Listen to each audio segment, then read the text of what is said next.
बिहारमध्ये एनडीए 200 पार, तब्बल 202 पेक्षा जास्त जागांवर आघाडी। भाजप सर्वात मोठा पक्ष, जेडीयू दुसऱ्या क्रमांकावर। बिहारमध्ये महागठबंधनचा दारुण पराभव, राहुल गांधी, तेजस्वी यादव निष्प्रभ। आरजेडी 27 तर काँग्रेस फक्त 4 जागांवर आघाडीवर। कलांनुसार आरजेडीची लढवलेल्या एकूण 143 जागांपैकी 26 जागांवर आघाडी। तेजस्वी यादव यांच्या आरजेडीचं पानिपत 2020च्या तुलनेत निम्म्या जागा घटल्या।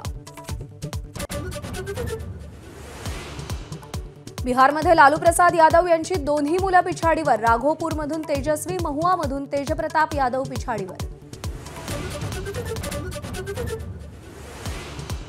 बिहार विधानसभा निवडणुकीत चिराग पासवान यांचा मोठा करिश्मा। 28 जागा लढवणारी एलजेपी 22 जागांवर आघाडीवर।